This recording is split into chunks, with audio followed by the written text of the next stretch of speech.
क्षमा चाहता हूँ, मुझे पुनः मंच पे आना पड़ा। एक्चुअली सर ने मुझे इनवाइट किया, मैं समझ नहीं पाया, और बिना तैयारी के व्यक्ति अगर कहीं जाता है तो वो व्यक्ति कंफ्यूज हो जाता है।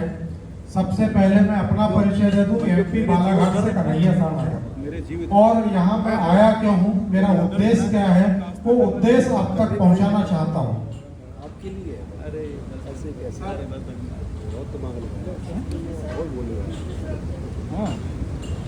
सबसे पहले मैं मध्य प्रदेश से यहाँ क्यों आया हूँ, वो उद्देश्य को मैं क्लियर करना चाहता हूँ। मैं आपके परिवार का सदस्य बनने आया हूँ। क्या आप मुझे स्वीकार करते हैं? बहुत बहुत धन्यवाद। मैं आपके परिवार का सदस्य बनने के लिए आया हूँ, और आपके परिवार का हूँ तो अपनी बात को रख ही सकता हूँ। सबसे पहले मातृशक्ति को प्रणाम करना चाहता हूँ, और मातृशक्ति के सम्मान में मैं दो शब्द रखना चाहता हूँ। जिसने तेरी महिमा जानी वो करे गुणगान तेरा, जिसने तेरी महिमा जानी वो करे गुणगान तेरा। हे नारी तुझे प्रणाम मेरा, हे नारी तुझे प्रणाम मेरा। मेरा परिचय इतना ही नहीं कि मैं कन्हैया शरणागत बालाघाट से हूँ, और बालाघाट की एक विशेषता आप तक पहुँचाने के लिए आया हूँ, और मेरा कोई बहुत बड़ा उद्देश्य नहीं था, सिर्फ मैं बालाघाट का एक परिचय पहुंचाने आया हूं। मध्य प्रदेश में एक जिला है, छत्तीसगढ़ और महाराष्ट्र के बॉर्डर पे बसा हुआ है, उसमें सबसे ज्यादा बेटियों की जनसंख्या है। पूरे मध्य प्रदेश में अव्वल नंबर पे आता है मेरा बालाघाट जिला। इसमें गर्व की बात क्या है, कुछ लोगों को लग रहा होगा कि बालाघाट में बेटी की जनसंख्या ज्यादा है, तो इसमें बड़ी बात क्या है, लेकिन मैं वो बड़ी बात इस मंच के माध्यम से पहुंचाना चाहता हूं। ये हमारे बुजुर्ग, ये हमारे पेरेंट्स की सोच को दर्शाता है। दूसरी बात, आज मैं इस मंच के माध्यम से एक रिक्वेस्ट करना चाहता हूं, जो बेटियों के पिता हैं वो प्लीज हैंड रेज करें और अपनी उपस्थिति दर्ज कराएं। बेटियों के जो पेरेंट्स हैं, बहुत बहुत धन्यवाद। मैं अपना भी परिचय देना चाहता हूं, मेरी भी दो बेटियां हैं।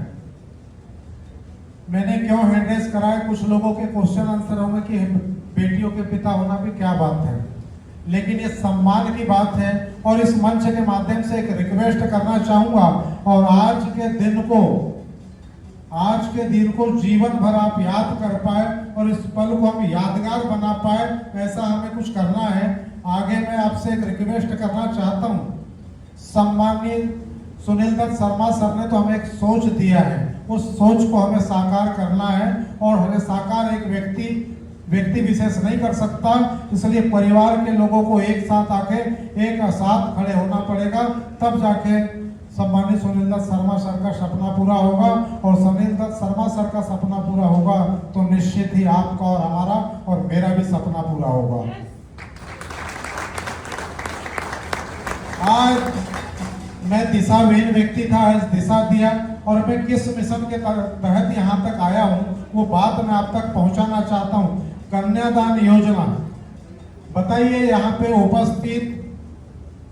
उपस्थित जितने भी पेरेंट्स हैं, क्या अपने बच्चों को सफल बनाना चाहते हैं? क्या अपने बच्चों को सफल बनाना चाहते हैं? क्या दो कदम आगे चल के उन बेटियों की मदद कर सकते हैं? तो सबसे पहले आज के दिन हम सभी लोग मिलके, एक संकल्प ले, अपनी जो बेटियां हैं सबसे पहले उनको हम समृद्ध बनाएं।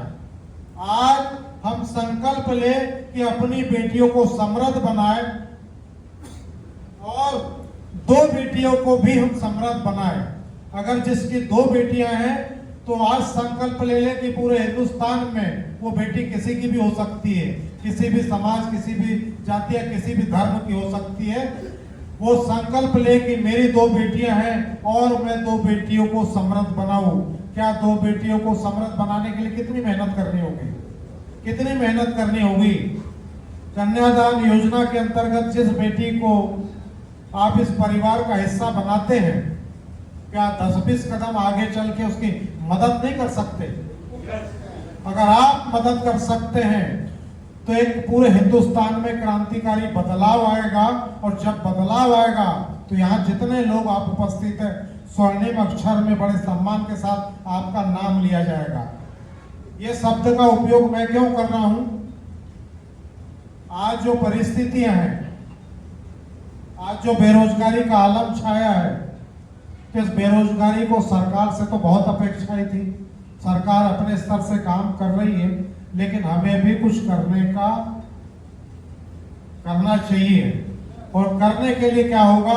सबको एकत्रित होना पड़ेगा और एक साथ में आगे आना पड़ेगा। दूसरी चीज, मैंने बोला था बालाघाट, अब मैं बात कर रहा हूं मध्य प्रदेश की। अब मैं बात कर रहा हूं मध्य प्रदेश की। मध्य प्रदेश, दूसरी चीज मैंने जो देखा है, ये जीवनदान परिवार के माध्यम से न जाने कितने परिवार का मैं सदस्य बना हूं, है ना। तो दहेज प्रथा, बहुत से भारत में ऐसे राज्य हैं जिनमें दहेज प्रथा चरम सीमा पे है। क्या आप उस दहेज प्रथा को खत्म करना चाहते हैं? क्या आप इस परंपरा को खत्म करना चाहते हैं? तो हमें एक साथ आना होगा और ये दहेज प्रथा कैसे समाप्त होगी, उस विषय में मैं चर्चा करने वाला हूं। आपने शुरू में 2 बेटी की मदद की, फिर 4 बेटी की मदद की। यही सिलसिला अगर कंटिन्यू चलते रहा तो समूचे भारत की बेटी समृद्ध होगी। जब बेटी समृद्ध होगी, कल्पना कीजिए कि आज तो एक शुरुआत होगी छोटी, आज तो एक शुरुआत होगी छोटी, छोटी शुरुआत ही बड़ा प्रारूप रूप धारण करती है। कल्पना कीजिए कि जो बेटी की आज शुरुआत हुई, 4 या 6 मंथ या 1 साल के बाद अगर वो बेटी की इनकम 1 लाख रुपए होना स्टार्ट हो गई, तो क्या आप 10,000 रुपए महीने का जवाई खोजेंगे बेटी को देने के लिए? नहीं ना। दूसरी बात, जिस बेटी की 1 लाख रुपए इनकम हो जाएगी, तो कल्पना कीजिए उस बेटी से कौन अपेक्षा रख पाएगा दहेज की। साक्षात लक्ष्मी स्वरूप जीवनदान परिवार की बेटी का जब विवाह होगा तो दूसरे दहेज की अपेक्षा नहीं रखी जाएगी। इस प्रकार से जो समाज में कुरीतियां चल रही है वो हम सब मिलकर समाप्त कर पाएंगे। क्या आप मेरे साथ हैं? इसी संकल्प के साथ मैं बालाघाट से हरियाणा की धरती यहाँ पे आया हूँ। दूसरी चीज, समूचे भारत में जहां भी मुझे अवसर मिलेगा, ये सोशल संदेश को मैं लेके जाना चाहता हूं। और आपसे भी मेरी रिक्वेस्ट है, ये सोशल संदेश आपने जो यहाँ ग्रहण किया है, प्लीज आप अपने तक सीमित मत रखिएगा। इस संदेश को जन जन तक आपका पहुंचाना है, तब जाके हमारा समाज और हम समृद्ध हो पाएंगे। दूसरी चीज पाठशाला प्रोजेक्ट के विषय में बोलना चाहूंगा। वैसे तो सर ने विस्तार से और पर डे आप सुनते हैं, कुछ लोग कुछ विचार भी आपके मन में होंगे कि पाठशाला के विषय में कुछ नई क्या जानकारी दी जाती है। निश्चित है, हमारे डिस्ट्रिक्ट, तहसील, ग्राम में पाठशाला है, हमारे बच्चे भी स्कूल जाते हैं। इसको ध्यान से सुनिएगा, जिस मैसेज को मैं आप तक पहुंचाना चाहता हूं। पाठशाला प्रोजेक्ट के माध्यम स्कूल के माध्यम से बच्चे तो जा रहे हैं स्कूल, शिक्षा तो प्राप्त कर रहे हैं, लेकिन जिस शिक्षा की कमी हो रही समाज में, उस समाज में जो शिक्षा की कमी हो रही है, उस शिक्षा का नाम है संस्कार।